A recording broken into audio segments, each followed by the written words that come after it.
Let us look into the looking glass. Lose your parents, did you, Potter? Afraid of dementors, are you, Potter? My name is Mary Moses, and this is the looking glass. This is an ancient art form called scrying. We cover a piece of paper with charcoal, and Spirit shows us some truths in the form of symbology, numerology, and even geometry. Although this is a personal reading for Brian, if you're here, you're meant to hear the message about the sacred clown. How some people work in the darkness behind the scenes in order to push people into the light.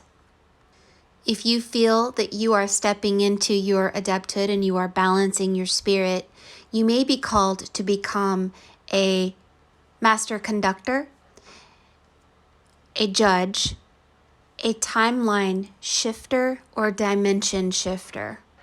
I'll explain all of this for you to understand how to step into your adepthood and your divinity.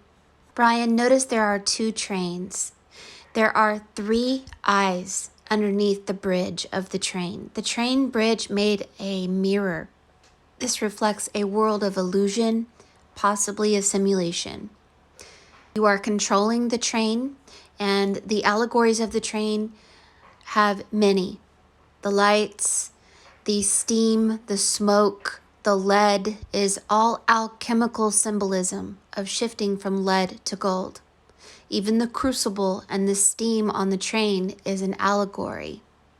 There's a lion holding an orb with the number 22. This means that you are taking the royal road. The royal road is a concept in Kabbalah. You are a sacred clown. Native Americans have a specific name for you, and your spirit animal is a buffalo. But I will say that you did have to go through the body of the stag, which means you went through the realm or the body of Christ, which is like the age of Pisces. It's right below the train tracks that looks like a piano keyboard. You have the 3-fold flame above your head. 3-fold flame has many meanings, but it means balance. Someone who is incredibly grounded and balanced. You're hiding your mouth. This means that these secrets that are given to you today aren't for everyone. What you do and how you do it is a secret. And I'm going to tie these allegories back to Harry Potter because there's a lot of parallel symbolisms between your piece and Harry Potter. The Hioki clown is a sacred clown in the Native American tradition. Clown is an entertaining figure. It's entertaining, but it's also an energy that does the opposite of what the world does. People laugh at him because he's funny. Don't underestimate the sacred clown because he brings knowledge to you. His unusual and irresponsible behavior can actually push people to their destiny. The yoga clown was worshipped by the Lakota people. This clown enjoys tricking and joking with people. But this clown is complicated. The clown would see if someone had self-importance or ego and stole too much of the collective energies and would unpolarize this person in funny ways, but sometimes in ruthless ways.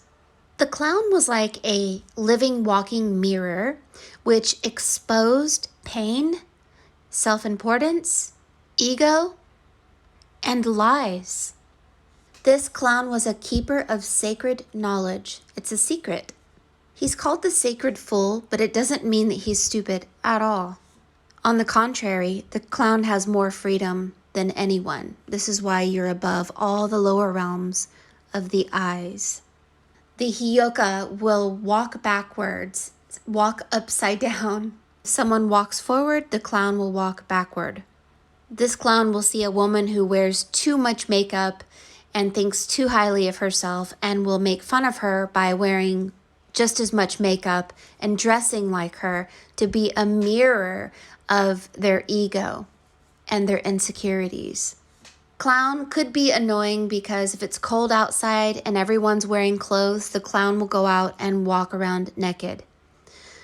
To help people not be polarized by ideas and beliefs and even emotions, there's a book called Daughters of Copper Woman, and they talk about this sacred clown, and no one was allowed to hurt or rebuke this sacred clown. It was the most important medicine person for mental health collectively, and they were a mirror of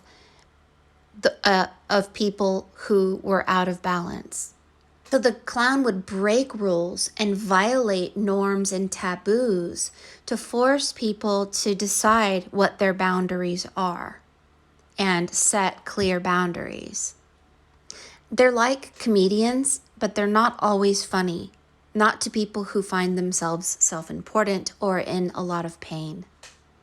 So basically, have the ability to make fun of themselves and others. You had the number 7884. Revelations 11:4 is about the two candlesticks or the two towers of Solomon's temple. Now notice, angels are recording everything you do, so remember, it's your actions that will get you to what?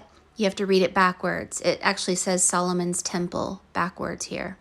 So you're kind of like one of the pillars that doesn't allow people in the gateway until they become zero. This means nothing. No pain, no self-importance. And this number 7884 is kind of funny a little bit, some of the things that it brought forward. And yes, what we do for ourselves dies with ourselves, and what we do for others lives forever. And this sacred clown doesn't do the things for themselves. They are invisible. They do it for the greater collective consciousness. You are an alchemist because the train is about utilizing lead into gold. The steam of the engine is about the crucible. This is about burning away all that is false within us. And the golden light is about following the sun and transforming into gold. On a track that is the number 11. 1111 is the number 22, the royal road, and is one of the pillars of the pillar of Solomon's temple. So you're like a Slytherin. Draco Malfoy was a Slytherin, and it is the last group. The Slytherins push the Harry Potters who are polarized by pain and forces them to look into the mirror until they see nothing. So the buffalo is strong and doesn't really seem to need anyone. They are independent and they are honest. They are very truthful. And so this clown is very honest and very truthful and very centered. And they basically are so close to God that they are 0 point energy and they balance the world. So you are like a soldier that balances all the dimensions. You're connected to shamanic energies. And in alchemy, if you don't know anything about alchemy, you may become an artist. You may become a voice that makes people think. Now notice that the two trains that you're holding in your hands, you look like you're about to slam them into each other, right? You're a destroyer. So a destroyer is someone who takes someone's beliefs and destroys them, takes their emotions and destroys them so that they build back up in a balanced way. Sometimes you can do it in a funny way, and sometimes it's not funny. Why did Harry Potter go to Gryffindor? Because he had pain. The people who go to Slytherin have been balanced, and their only goal is to be a voice and a soldier of God in ruthless or funny ways to bring about balance to the collective. When you walk the royal road, like Frodo, you walk alone. You have been chosen, and there's not many people in this category with you, except me. Look into the symbolisms of the threefold flame. It's all about balance. My name is Mary Moses. If you would like a reading, go to forestfairy.com.